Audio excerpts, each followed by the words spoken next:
Good morning student. Standard 11th English medium subject SPNCC part 1 chapter number 8. Inquiry about the financial status of customer और consumer. यहाँ पे आज हम देखने जा रहे हैं वो हमारा सेकेंड क्वेश्चन है, how to obtain information regarding financial status. किसी के भी फाइनेंशियल स्टेटस को जानना हो तो हम किस तरह से इंक्वायरी करेंगे, कहाँ से इंफॉर्मेशन कलेक्ट करेंगे, तो उसी के बारे में आज हम देखने जा रहे हैं। It is advisable for a business firm or acquire all information regarding client financial status before giving him or her material or goods on a credit। ये बिजनेस के लिए एडवाइजेबल पॉइंट्स है कि जब भी आप किसी क्लाइंट को रॉ मटेरियल क्रेडिट बेस पे प्रोवाइड करने जाते हो, उससे पहले उसके फाइनेंशियल स्टेटस के बारे में आपके पास जानकारी होना बहुत ज़्यादा ज़रूरी है। Normally letter are written to the bank and other business firm to obtain information. Normally हम एक क्लाइंट के बारे में कहाँ से इंफॉर्मेशन कलेक्ट कर सकते हैं, तो उसका जहाँ पे बैंक अकाउंट है वहाँ से, या फिर आप किसी अदर बिजनेस फर्म जिससे उसने पास्ट में बिजनेस की है उस व्यक्ति से भी आप अपने क्लाइंट के बारे में इंफॉर्मेशन निकाल सकते हैं।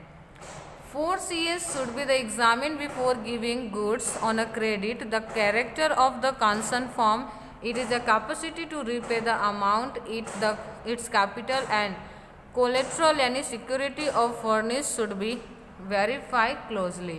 क्या करना है आपको, तो आप यहाँ पे देख पा रहे हैं, normally letter are written to the bank and other to obtain information. Okay, क्या करते हैं, बिजनेस या फिर बैंक को लेटर लिख के इंफॉर्मेशन इसके रिगार्डिंग कलेक्ट कर सकते हैं। 4 Cs should be examine before goods on credit. किसी को भी क्रेडिट बेच पे गुड्स बेचने से पहले आपको 4 C का एग्जामिन करना जरूरी है। 4 C क्या होता है, तो कैरेक्टर ऑफ कंसर्न फर्म। जो फर्म आपके यहाँ क्रेडिट बेच पे गुड्स परचेज करने के लिए इंटरेस्ट दिखा रहा है, उसका कैरेक्टर किस तरह का है, उस फॉर्म का कैरेक्टर किस तरह का है। सेकेंड सी का हमें करना है, it capacity to repay the amount. उसकी कितनी कैपेसिटी है कि वो अमाउंट रीपे करेगा। Third, its capital and collateral should be verify closely. उसका जो कैपिटल है और उसका जो कोलेट्रल यानी सिक्योरिटी फर्निश करने की जो कैपेसिटी है, ये 4 C है उसको आपको एग्जामिन करना बहुत ज़्यादा ज़रूरी हो जाता है। If this procedure is strictly follow the risk of loss of money could be avoided. अगर आप ये सारे प्रोसीजर को स्ट्रिक्टली बहुत ही क्लोजली वेरीफाई करते हैं तो जो लॉस होने के जो रिस्क है, पैसे नहीं मिलने के जो चांसेस है ना, उसको आप अवॉइड कर सकते हैं। The inquiry to obtain financial status of any business can be made through the following procedure। किसी भी फर्म के रिलेटेड आपको फाइनेंशियल कंडीशन जानना है तो कौन से हम प्रोसीजर के थ्रू जान सकते हैं, तो फर्स्ट है through the reference provided by the other business firm. जैसे कि ए और सी है ना, गुड्स ना परचेज और सेल करना चाहते हैं। ए सी को क्रेडिट बेस पे गुड्स देना चाहता है, लेकिन तो सी हमें न एक ऐसा नाम देगा जहाँ से ए क्या कर सकता है, उसके बारे में जानकारी प्राप्त कर सकता है। तो वो मान लो कि बी का नाम दिया है, तो ए किससे पूछेगा, बी से पूछेगा कि सी का फाइनेंशियल कंडीशन कैसा है। उसने आपसे पास्ट में बिजनेस जो की थी, उसने आपको टाइम पे पैसे दिए थे कि नहीं दिए थे। ठीक है, reference from the banker two of a firm. Okay, यहाँ पे हमने ए और सी की बात की है, तो सी क्या करेगा, ए को बैंक डिटेल प्रोवाइड करेगा जहाँ से वो उसके फाइनेंशियल कंडीशन जान सकता है।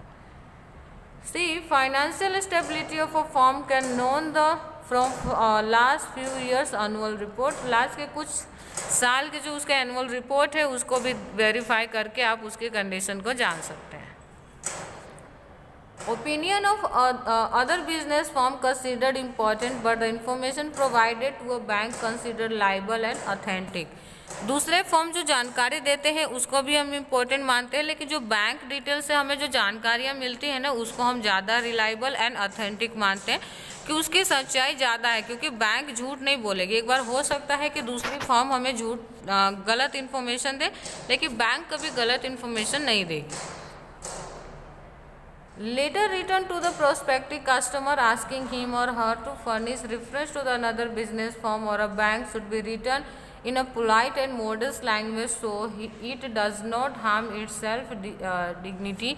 जब भी आप किसी से मतलब अपने क्लाइंट से उसके फाइनेंशियल स्टेटस को जानने के बारे में कोई इन्फॉर्मेशन मांगे तो आपको बहुत ही polite and modest language use करना है ताकि उसकी डिग्निटी, उसकी जो प्रेस्टीज है उसको हार्म ना पहुंचे, उसको किसी तरह का ठेस ना लगे, उसका मन में किसी तरह का दुख ना हो कि हाँ मुझे मतलब मेरे कैरेक्टर पे, मेरे फाइनेंशियल स्टेटस पे लोग शक कर रहे हैं। ऐसा कुछ नहीं, आपको बहुत ही विनम्रता से, बहुत ही पोलाइटली इस बात की इन्फॉर्मेशन लेनी है। This types of letter require skill. इस तरह का लेटर लिखना ना एक तरह का स्किल की ज़रूरत पड़ती है, इसके लिए सब लोग ऐसा लेटर नहीं लिख सकते। It is to be noted that the customer should not feel that his financial status will be suspected. Client के मन में कभी भी, आपके जो कस्टमर है, आपका जो क्लाइंट है, उसके मन में कभी भी ये सवाल उठना ही नहीं चाहिए कि आप उसके फाइनेंशियल स्टेटस पे शक कर रहे हो। On the contrary, it should be a routine procedure to the business activity to inquire about the financial status of a firm or customer. सिर्फ आपको इतना कहना है कि ये हमारा रूटीन प्रोसीजर है कि जब भी हम किसी के साथ बिजनेस करते हैं तो उनके बारे में जानकारी लेना हमारा रूटीन वर्क है, हमारा रूल्स एंड रेगुलेशन है, इसलिए हम ये जानकारी ले रहे हैं। अदरवाइज हमें आपसे कोई शिकायत नहीं है या कोई शक नहीं है। Now we shall see some example of such types of letter. अब कुछ लेटर्स दिए गए इसके एग्जांपल के, जो हम नेक्स्ट लेक्चर में डिस्कस करेंगे। Thank you.